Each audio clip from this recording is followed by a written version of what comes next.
দাঁড়াও। কি ব্যাপার, তুই কাম কাজ ফেলে দিয়ে বসে আছিস কেন? বসি না থাকি ওটা কি করিব? তোমার কাণ্ড বিবেক আছে? হ্যাঁ, দেখো তো, যে বাড়ি ঘর দুয়ার সব কাজ কাম সব ফেলে দিয়ে কোটে একটা মোবাইল নিছো আর টিকটক আর ফেসবুকের পাশে পাশে ঘুরি ঘুরি বেড়াচ্ছো। হ্যাঁ, তা কি হইছে? ওটা তো আমার কাজ, আমি করি। বাড়ির তো সংসারের কাজ। বাড়ির কাজ তুমি কর, ঠিক আছে, তুমি এই কাজটা আমাকে করে দিবা না? হ্যাঁ, এই যে ধান এসেছে আমি কি করিব? এলে ধান চাউলে ছুবে কোনটা আমার জায়গা আছে?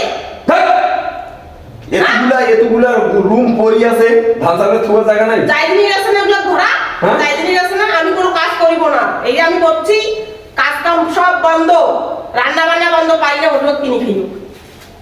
কাজ জগৎ হবে না, আমি রান্না চড়াবো না। কাজ মিস্ত্রি আসবে কাজ, তারপর আমি রান্না বান্না।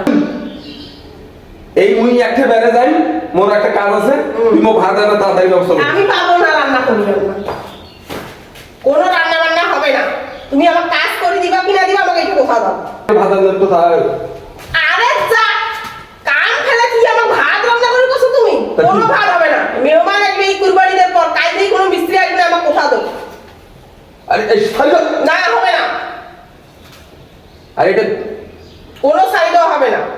মিস্ত্রি আসবে না, সে আমার কথা দাও, তারপর আমি ভাত বসে দিব। আরে এটা বেরাও। না, ঈদের আগে কাজ করতে হবে। আরে এটা পয়সা বলি নাই। না, আমি এটা মানি না। হ্যাঁ, আমি মানি না। তোমার অনেক ছাড় দিছি। রোজা রমজান মাসে রাত থেকে কাজ করেছি। রোজা গেলে রোজার ঈদ বলে কি মার্কেট করে দিব, টাকা নাই, সেলা বলে কি ঈদটা করি, ঈদ করলা, তারপরে বলে কি এরা কুরবানি ঈদের ইচ্ছা একটা সামনে কুরবানি ঈদের তো ভাই।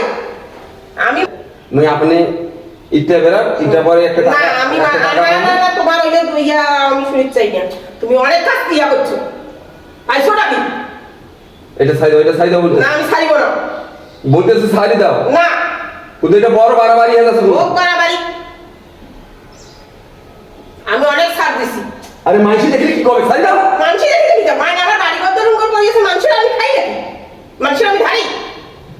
মানুষের আমি ধারি? সাইড না, হবে না। টাকা দেব, আমি কাল থেকে মিস্ত্রি লাগাবো। আচ্ছা।